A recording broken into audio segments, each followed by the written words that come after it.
ব্যাসদেৱে কৈছে কথা ভাগৱতস্যাপি নিত্যম ভৱতি যৎ গৃহে তৎ গৃহম তীৰ্থৰূপম হি বাসতম পাপনাশনম। পদ্মপুৰাণ উত্তৰখণ্ড ভাগৱত মহাত্ম্য ৩য় অধ্যায় ২৯ নম্বৰ শ্লোক। ব্যাসদেৱে কৈছে যিখন ঘৰত সদায় ভাগৱতৰ কথা হয়, তাৰ মানে যিখন ঘৰত সদায় অধ্যয়ন হয়, পাঠ হয়, সেই ঘৰখন তীৰ্থক্ষেত্ৰলৈ ৰূপান্তৰিত হয়, তাত কোনো ধৰণৰ পাপ থাকিব নোৱাৰে। এতিয়া আমিবিলাকে কিমানে অধ্যয়ন কৰিছোঁ, কিমানখিনি অধ্যয়ন কৰিছোঁ, সেইটো ডাঙৰ কথা। যি কি নহওক, এতিয়া কৈছে ৭ দিন শুনি সুখে তৰিলা নিপতি ঘোৰ কলি যুগে আতপৰে নাহি গতি। আমাক যিটো বস্তু লাগে, কি লাগে?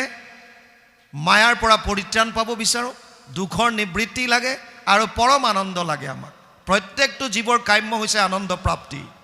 এই তিনিওটা বস্তুৰ কাৰণে ঘোৰ কলি যুগত যদি কিবা উপায় আছে, কলৌ দোষ নিধে ৰাজন অস্তি এক মহান গুণ কীৰ্তনাদেৱ কৃষ্ণস্য মুক্ত সংগ পৰম ব্ৰজেত।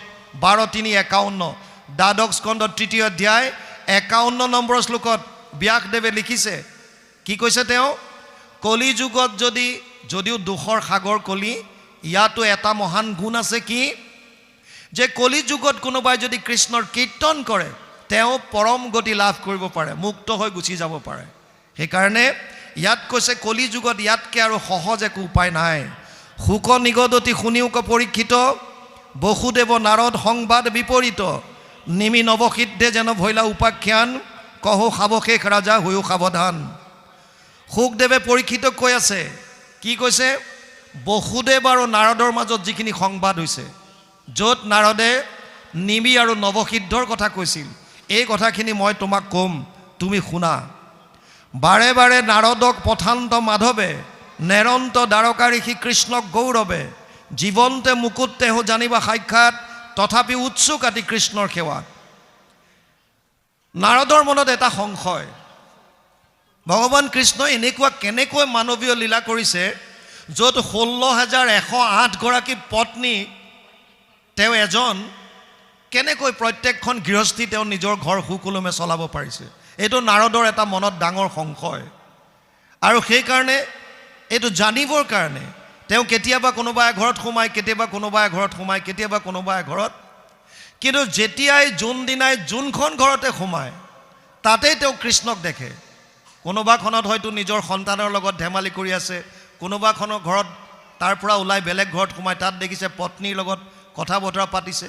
তাৰ পৰা ওলাই কোনোবা ঘৰত দেখিছে যে মই ৰাজসভাত যাবৰ কাৰণে তেওঁ সুন্দৰভাৱে সাজু হৈছে।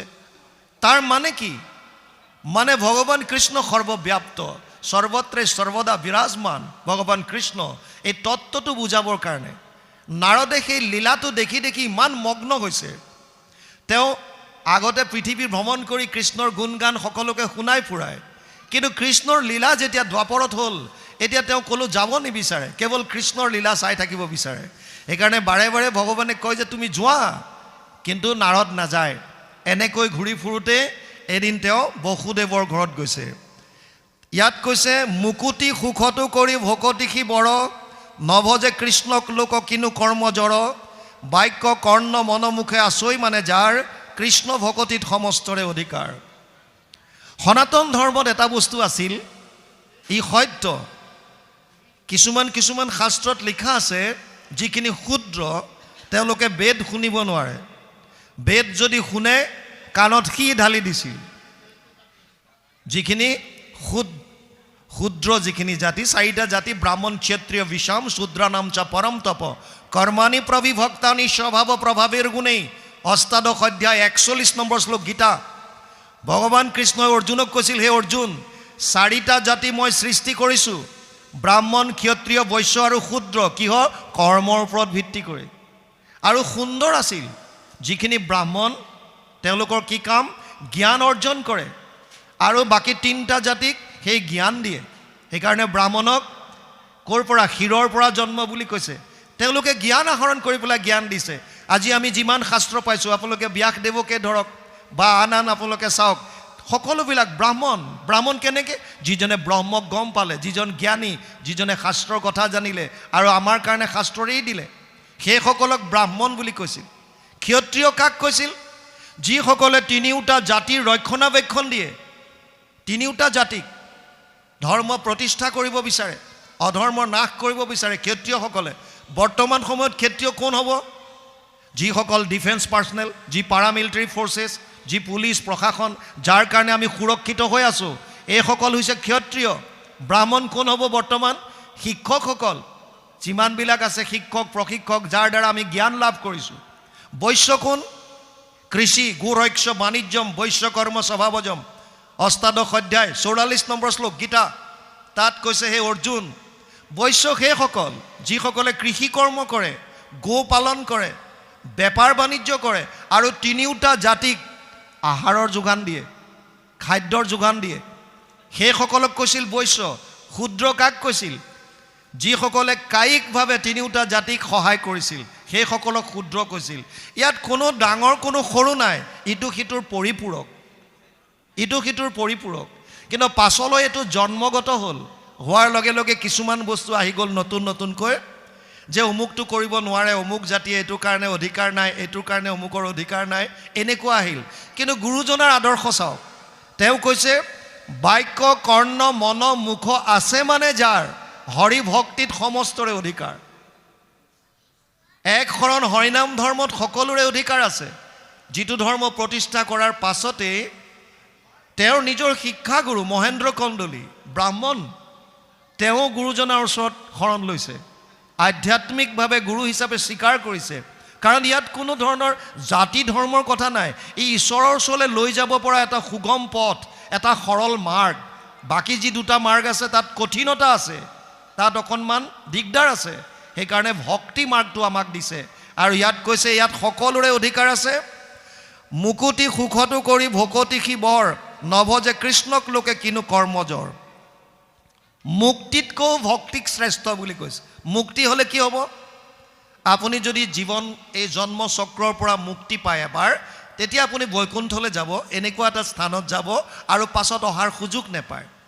যদি অহাৰ সুযোগটো নাপায়, তেতিয়া কৃষ্ণক আপুনি প্ৰেম কেনেকৈ কৰিব, ভক্তি কেনেকৈ কৰিব, ভক্তিৰ আনন্দটো কেনেকৈ উপলব্ধি কৰিব?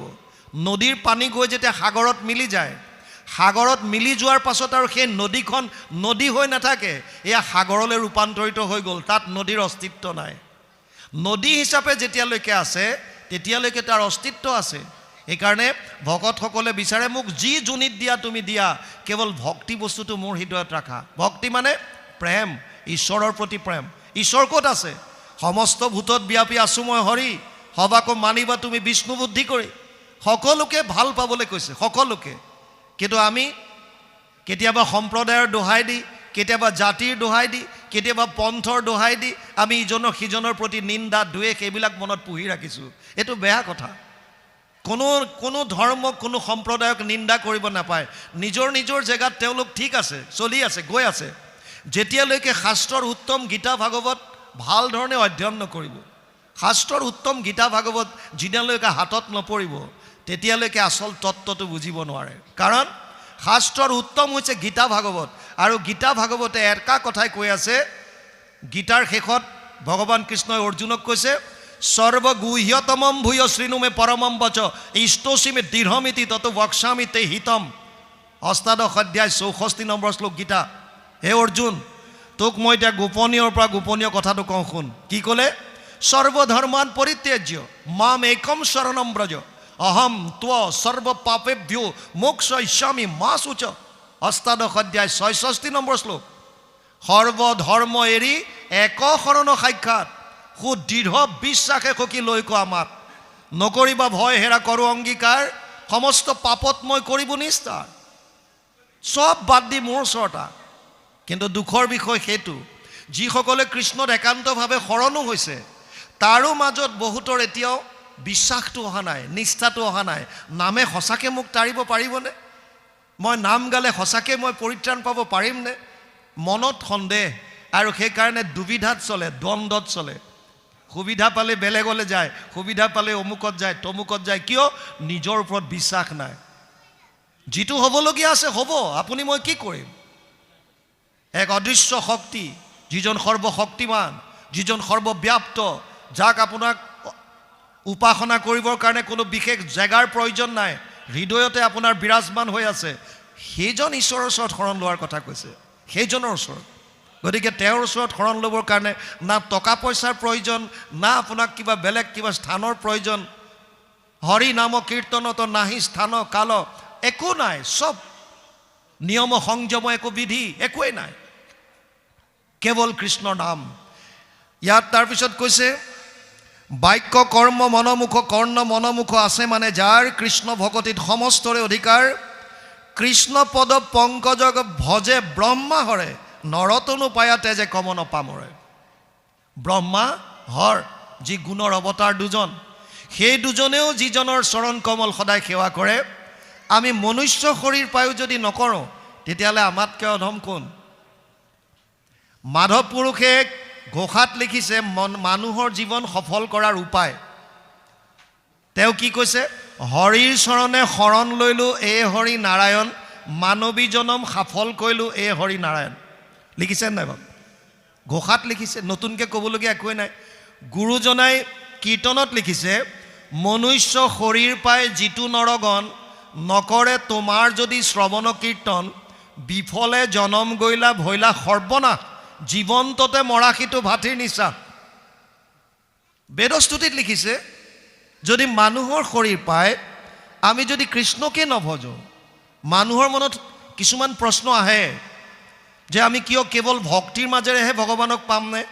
আমি কৰ্মকাণ্ডৰ মাজেৰে গ'লে নাপামনে? জ্ঞান মাৰ্গত গ'লে নাপামনে? আছে, তিনিওটা মাৰ্গ আছে, নাই বুলি কোনেও ক'ব নোৱাৰে। যদি কোনোবাই কৈছে তেতিয়াহ'লে সেইটো তেওঁলোকৰ অজ্ঞানতা। একাদশ স্কন্ধ আপোনালোকে আজি পাবগৈ লাষ্টত গৈ, যেতিয়া কৃষ্ণ উদ্ধৱ সংবাদ আহিব। উদ্ধৱক ভগৱান কৃষ্ণই নিজ মুখে কৈছে যোগত্ৰায়ময়ী প্ৰোক্তা নৰনম শ্ৰেয় বিধিচ্ছয়, জ্ঞানম কৰ্মম চা ভক্তিম চা না উপায় অন্য অস্তি কুত্ৰাচিত। 11:20 একাদশ স্কন্ধ 20 অধ্যায় 6 নম্বৰ শ্লোক। তাত কৈছে হে উদ্ধৱ, মোক পাবলৈ 3টা মাৰ্গ আছে। এটা হৈছে কৰ্ম মাৰ্গ, য'ত যাগ যজ্ঞ পূজা পাতল আছে। এটা হৈছে জ্ঞান মাৰ্গ, য'ত জপ তপ তীৰ্থ ধ্যান ধাৰণা মুনলি সন্ন্যাস ব্ৰত ধাৰণ কৰি ধ্যান ধাৰণা সমাধিৰ মাজেদি নিৰ্গুণ নিৰাকাৰ ব্ৰহ্মক উপাসনা কৰা। আৰু এটা হৈছে ভক্তি, সমস্ত ভূতত ব্যাপী আছো মই হৰি, সবাকো মানিবা তুমি বিষ্ণু বুদ্ধি কৰি। এই তত্ত্বটো উপলব্ধি কৰিব লাগিব প্ৰথম ভক্তি মাৰ্গত। সমস্ত জীৱক ভাল পাব লাগিব, ভাল পোৱাটোৱে ভক্তি, প্ৰেম ভাৱটোৱে ভক্তি। আমি যদি দেখাবিলাককে ভাল নাপাওঁ, নেদেখাজনক কেনেকৈ ভাল পাওঁ? যদি তিনিওটা মাৰ্গ আছে, বহুতে আমাক প্ৰশ্ন কৰে অ' বাপ, তিনিওটা মাৰ্গ থকাৰ পিছত ভগৱানে কিয়নো এইটো পক্ষপাতিতা কৰিলে? কিহৰ কাৰণে দুটা মাৰ্গ ছাইড কৰি ভক্তিক দিলে? কাৰণ উদ্ধৱক কৈছিল জ্ঞান কৰ্ম ভকতি কহিলোঁ কৰি ভেদ, ভকতি পৰম পন্থ দিলোঁ পৰিচ্ছেদ। হে উদ্ধৱ, যদিও মই 3টা মাৰ্গৰ কথা কৈছোঁ, কিন্তু মোৰ সিদ্ধান্ত এটা, এইটো হৈছে ভক্তি। কিয়? কাৰণ ভক্তি মাৰ্গত প্ৰথম ক'লে বাক্য কৰ্ণ মনমুখ আছে মানে যাৰ হৰি ভকতিত সমস্তৰে অধিকাৰ। সকলোৰে অধিকাৰ আছে ইয়াত কোনো জাতি বৰ্ণ নিৰ্বিশেষে সকলোৱে ভক্তি কৰিব পাৰে। আপুনি হৃদয়ৰ পৰা কাৰোবাক ভাল পাইছে, কোনে বাধা দিব পাৰে আপোনাক বাধা দিব পৰা কোন আছে? আপুনি মনে মনে কোনো আনুষ্ঠানিকতা নাই, আপুনি জীৱ জন্তু ভাল পায়, চৰাই চিৰিকটি ভাল পাইছে, মানুহক ভাল পাইছে, সকলোৰ প্ৰতি ভাল ভাৱ আছে, আপোনাক কোনে বাধা দিব এতিয়া? এইটো এটা ভক্তি। ভক্তি তত্ত্বটো আমি বুজিব লাগিব। কেৱল গুৰুগৃহত সোমাই নাম গাইছোঁ সেইটোৱে ভক্তি নহয়। ভক্তি অকল সেইটো নহয় যে আমি নাম গোৱাটোৱে ভক্তি, এইটো এটা পাৰ্ট। নাম গাইছোঁ, ভাগৱত শুনিছোঁ, কীৰ্তন কৰিছোঁ, এয়া একোটা অংশ। ইয়াৰ দ্বাৰা হৃদয়খন পবিত্ৰ হ'ব, মনৰ ভাৱবিলাক শুদ্ধ হ'ব, আৰু মনৰ ভাৱ শুদ্ধ হোৱাৰ লগে লগে আচল ভক্তি বস্তু উৎপন্ন হ'ব। এই ভক্তি মানে নাৰদে কৈছে স অস্মিন পৰম প্ৰেম অমৃত স্বৰূপ আছ। ভক্তি মানে পৰম প্ৰেম, অমৃত স্বৰূপ, সমস্ত প্ৰাণীৰ প্ৰতি ভাল ভাৱ আহিব, এইটো ভক্তি। তে কৰ্ম মাৰ্গত কি সমস্যা আছে? আমাক বহুতে প্ৰশ্ন কৰে কিয় ভগৱান কৃষ্ণৰ নিচিনা নিৰপেক্ষ এজনে কিহৰ কাৰণে পক্ষপাতিতা কৰিলে? ভগৱানে কাৰণ উদ্ধৱক কৈছে, আমি অকণমান আগত ক'লোঁ জ্ঞান কৰ্ম ভকতি কহিলোঁ কৰি ভেদ, ভকতি পৰম পন্থ দিলোঁ পৰিচ্ছেদ। তাৰ মানে দুটা মাৰ্গ ছাইড কৰিছে, এটাক দিলে। কাৰণটো কি? কৰ্ম মাৰ্গত কি প্ৰব্লেম আছে? গীতাত অৰ্জুনক কৈছে সমোহম সৰ্বভূতেষু নামে দেশ অস্তি না প্ৰিয়। নৱম অধ্যায় 29 নম্বৰ শ্লোক গীতা। হে অৰ্জুন, মই সকলোৰে কাৰণে সমান, মোৰ কাৰণে কোনো প্ৰিয় নাই, কোনো মোৰ কাৰণে শত্ৰু নাই, সব সমান। যদি সকলোৰে কাৰণে সমান, তেতিয়াহ'লে তুমি আকৌ এইবিলাক কি দেখাইছা? এই যে কৰ্ম মাৰ্গ ছাইড কৰিছা, জ্ঞান মাৰ্গ ছাইড কৰিছা, কৰিবলৈ দিব লাগে যাৰ যি মন, তুমি আকৌ কেলে ভক্তিটোক শ্ৰেষ্ঠ দিলা? কাৰণ আছে। উদ্ধৱক কৈছে কৰ্ম মাৰ্গ যাগ যজ্ঞ পূজা পাতল কৰাত মোৰ আপত্তি নাই, কিন্তু মন্ত্ৰস্য চ পৰিজ্ঞাতম কৰ্ম সুধীৰ মদৰ্পণম ধৰ্ম সম্পদতে সদা অধৰ্মস্য বিপৰ্যয়।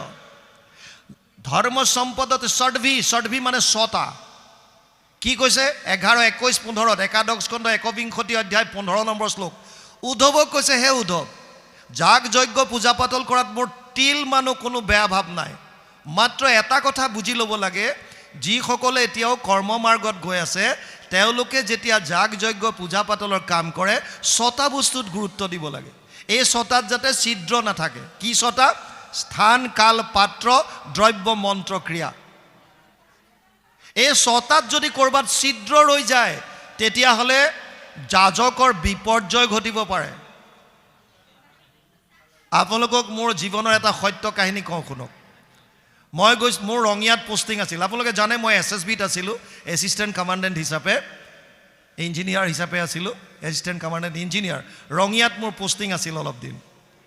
তাত থাকোঁতে ওচৰত নলবাৰীৰ ওচৰৰ এখন মনসা পূজা পাতিছিল। 100 বছৰীয়া হ'ল তেওঁলোকৰ। 100 বছৰ মনসা পূজাৰ উপলক্ষে শতবাৰ্ষিকী এখন ধৰ্ম আলোচনী সভা পাতিছিল। ডাঙৰকৈ পাতিছে অনুষ্ঠান, ডাঙৰ পেণ্ডেল চেণ্ডেল লগাইছে, বহুতজন বিপ্ৰ জ্ঞানীজনক তালৈ নিমন্ত্ৰণ দিছে আৰু যুৱক সমাজে পাতিছিল। যুৱকসকল মোৰ ওচৰলৈ আহি আমাক কৈছিল যে ছাৰ আপুনিও যাব লাগে, এজন আলোচক হিচাপে অংশগ্ৰহণ কৰক। তে আমাৰ ওচৰলৈ আহোঁতে আমি ক'লোঁ যে তোমালোক আহিছে মই ভাল পাইছোঁ, কিন্তু মোৰ এটা কথা আছে, মই যিখিনি ক'ম শাস্ত্ৰৰ উত্তম গীতা ভাগৱতৰ পৰা ক'ম। আৰু গীতা ভাগৱতত এক শৰণৰ কথা কৈছে, তোমালোকে যাতে পিছত মোক বেয়া নোপোৱা। বোলে নাপাওঁ, ৰাইজে বিচাৰিছে, আপোনাৰ নাম কৈছে, আপুনি যাব লাগে। আমি গ'লোঁ তাত, আৰু যেতিয়া আমাক ভাষণ দিবলৈ দিলে আমি ভাষণ দিলোঁ, প্ৰায় 2 ঘণ্টা ভাষণ।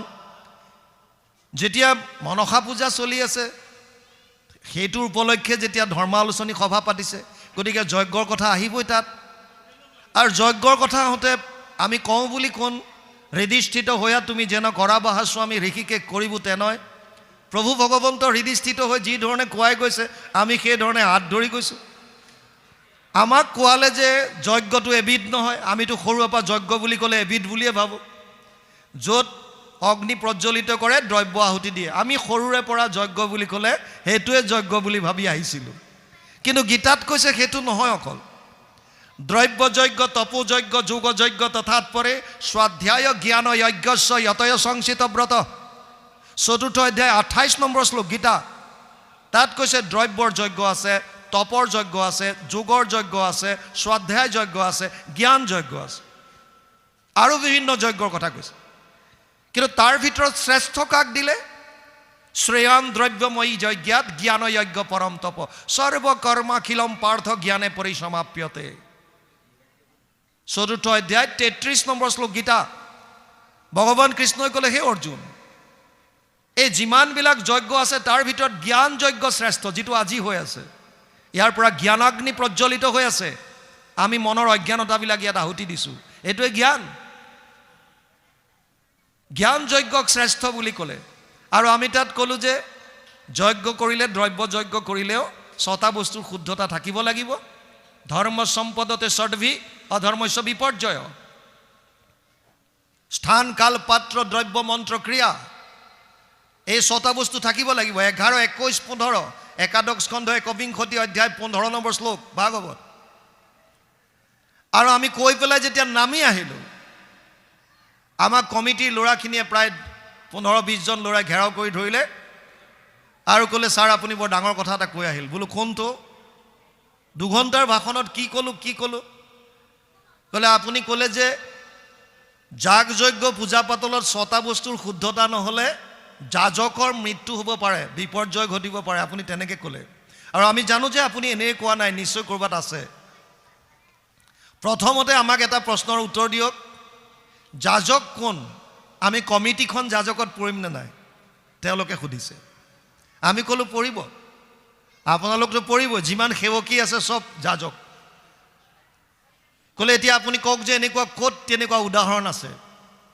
আমি ষষ্ঠ স্কন্ধৰ বৃত্তাসুৰ বধৰ কথা ক'লোঁ, য'ত তস্তামুনিয়ে যজ্ঞ কৰিছিল ইন্দ্ৰক বধ কৰিবৰ কাৰণে বৃত্তাসুৰৰ হাতত। দ্ৰব্য যজ্ঞ কৰিলে পূৰ্ণ আহুতিৰ সময়ত, য'ত মন্ত্ৰ উচ্চাৰণ কৰিব লাগিছিল ইন্দ্ৰ শত্ৰু নিধন হওক, ইন্দ্ৰ শত্ৰু বিবৰ্ধন, আৰু ক্ৰোধৰ ভমকত তেওঁৰ পৰা ওলাল ইন্দ্ৰৰ শত্ৰু নিধন হওক, ইন্দ্ৰস্য শত্ৰু বিবৰ্ধন। ইন্দ্ৰস্য ষষ্ঠী বিভক্তি লাগি গ'ল। ইন্দ্ৰস্য মানে ইন্দ্ৰৰ, ইন্দ্ৰৰ শত্ৰু আৰু ইন্দ্ৰ শত্ৰু বহুত ডিফাৰেঞ্চ আছে।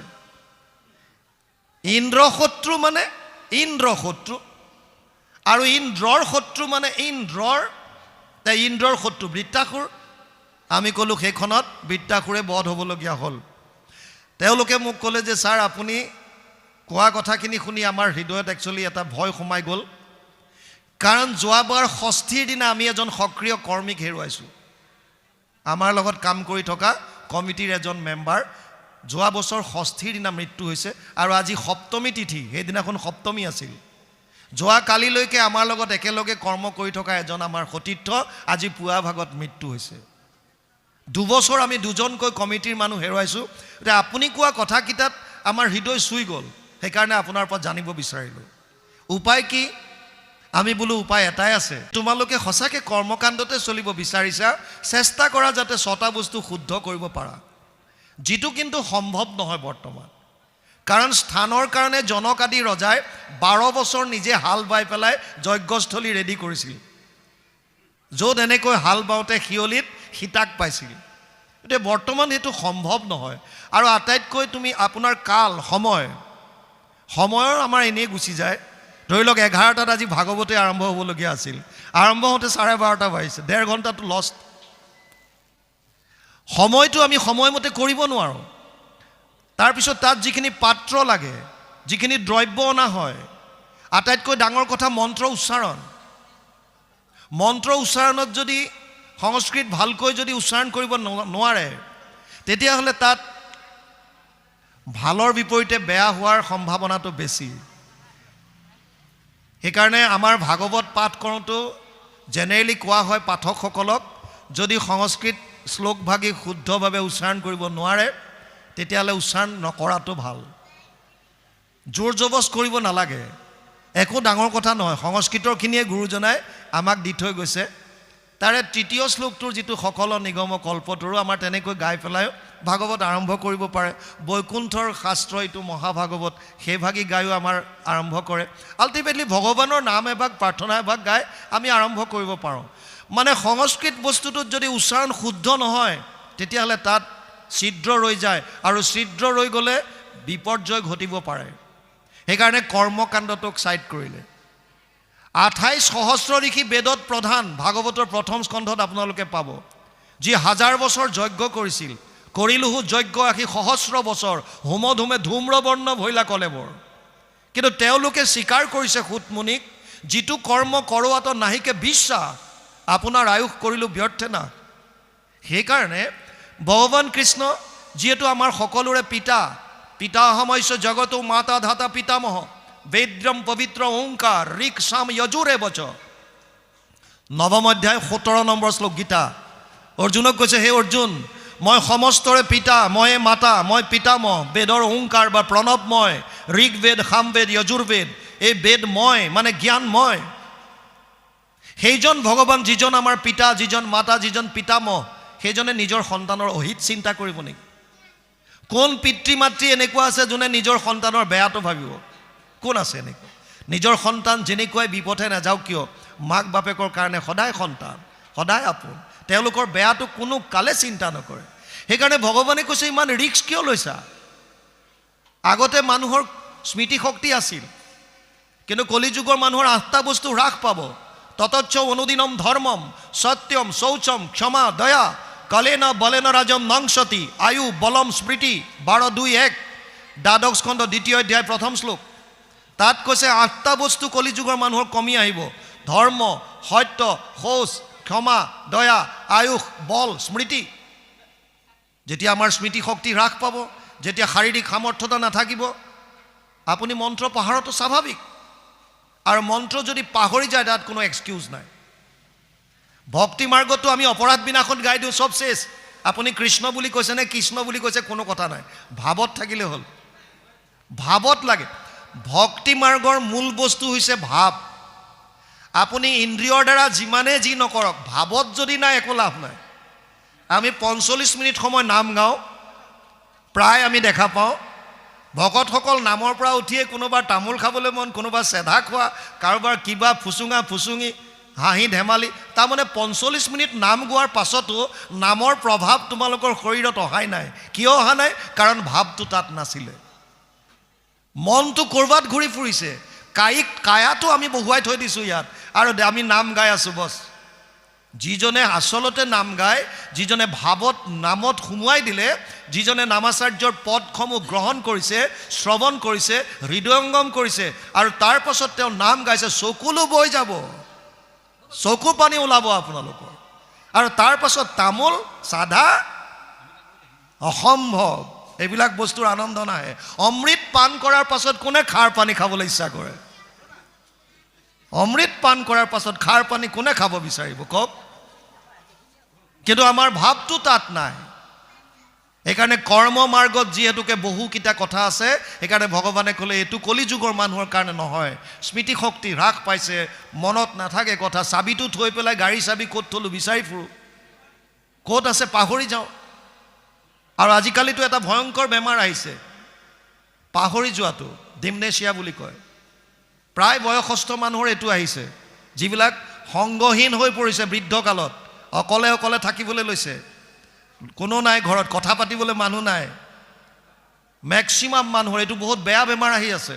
সেইকাৰণে যিমান পাৰে ভকতৰ সংগ লওক, যিমান পাৰে শ্ৰৱণ কীৰ্তন কৰক, যিমান পাৰে ঈশ্বৰৰ কথা চিন্তন কৰি থাকক, এটলিষ্ট পাৱাৰটো ঠিক থাকিব। যিমান পাৰে ঘোষা মনত ৰাখিবলৈ চাওক, সদায় পঢ়ক কিবা নহয় কিবা, শাস্ত্ৰৰ লগত নিজক সম্পৰ্ক ৰাখক, এই বেমাৰ আজাৰৰ পৰা মুক্ত হৈ থাকিব পাৰিব। দ্বিতীয়ত আহিছে জ্ঞান মাৰ্গ। জ্ঞান মাৰ্গ কি? য'ত আমি নিৰ্গুণ নিৰাকাৰ ব্ৰহ্মক পাব বিচাৰোঁ। কাৰ দ্বাৰা? জ্ঞানেন্দ্ৰিয়ৰ দ্বাৰা, চিন্তনৰ দ্বাৰা, সমাধিৰ দ্বাৰা, ধ্যান ধাৰণা সমাধিৰ দ্বাৰা ঈশ্বৰক পাব বিচাৰোঁ। তাৰ কাৰণে কি লাগিব? শংকৰাচাৰ্যটো প্ৰথমে চতুষ্টয় সাধনাৰ প্ৰথমতে দিছে বিবেক, বৈৰাগ্য, তিতিক্ষা, এইবিলাক বস্তু আহিছে তাত। মনৰ ওপৰত সংযম, সম, দম, তিতিক্ষা, এইবিলাক বস্তু লাগিব। মনৰ ওপৰত কণ্ট্ৰল, ইন্দ্ৰিয়ৰ ওপৰত দমন, বৈৰাগ্যৰ ভাৱ। কোন এনেকুৱা আছে বৰ্তমান যোনে মনৰ ওপৰত কণ্ট্ৰল কৰিব পাৰিছে? অৰ্জুনে স্বীকাৰ কৰি কৈছে মোৰ মনৰ ওপৰত কণ্ট্ৰল নহ'ল। চঞ্চলম হি মন কৃষ্ণ প্ৰমাথি বলবৎ দৃঢ়ম তস্যাহম নিগ্ৰহম মন্যে বায়ুৰিব সুদুষ্কৰম।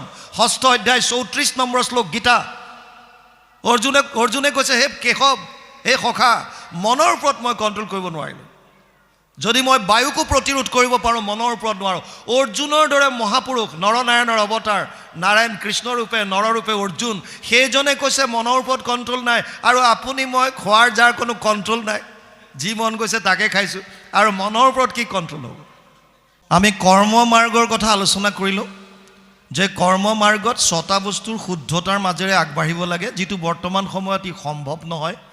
সেইকাৰণে কৰ্ম মাৰ্গটো ত্যাগ কৰাৰ কথাই আল্টিমেটলি ছাইড কৰি দিলে ভগৱানে। দ্বিতীয় আহিছে জ্ঞান মাৰ্গ। জ্ঞান মাৰ্গত নিৰ্গুণ নিৰাকাৰ ব্ৰহ্মক উপাসনাৰ কথা কৈছে, য'ত ধ্যান ধাৰণা সমাধি। বৰ্তমান কিন্তু আমাৰ সমাজত দেখা যায় ঘৰ দুৱাৰ ত্যাগ কৰি গুচি গ'ল, গেৰুৱা বস্ত্ৰ পৰিধান কৰিলে, বহুতে আশ্ৰমৰ নামত ডাঙৰ ডাঙৰ দালান উঠাইছে। তাৰমানে সংসাৰৰ পৰা এতিয়াও মনটো আঁতৰাব পৰা নাই, সংসাৰতে আসক্ত হৈ আছে। এইটো সত্য। জ্ঞান মাৰ্গৰ দ্বাৰা এটা জীৱক যদি সমাধিত সঁচাকৈ ব্ৰহ্মক সাক্ষাৎ কৰিব পৰা হয়গৈ, তেতিয়াহ'লে শাস্ত্ৰই কৈছে তেওঁক যিটো আত্মা, ই গৈ ব্ৰহ্মলোক পৰ্যন্ত যাব পাৰে। কৰ্মকাণ্ডৰ দ্বাৰা স্বৰ্গলোক পৰ্যন্ত যায়। স্বভাৱে লম্পত বিষয়ত অনুৰাগ, স্বৰ্গ পাইবো বুলি ৰংগে কাটে হংসচাক। নাৰদে ব্যাসদেৱক কৈছিল কৰ্মকাণ্ডত আল্টিমেট গ'লটো হৈছে স্বৰ্গ। আৰু জ্ঞান মাৰ্গৰ দ্বাৰা এটা জীৱ ব্ৰহ্মলোক পৰ্যন্ত যাব পাৰে কিন্তু ভগৱান কৃষ্ণই কৈছে ব্ৰহ্ম ভুৱনালোক পুনৰাৱৰ্তিনো অৰ্জুন মামুপেত্যতু কৌন্তেয় পুনৰ্জন্মনা বিদ্যতে অষ্টম অধ্যায় 16 নম্বৰ শ্লোক গীতা তাত কৈছে হে অৰ্জুন কোনোবা এটা জীৱ যদি ব্ৰহ্মলোক পৰ্যন্ত যায় তাৰো পুনৰাগমন আছে তাৰ মানে সি হাৰিব নোৱাৰে মুক্তি তাৰ নাই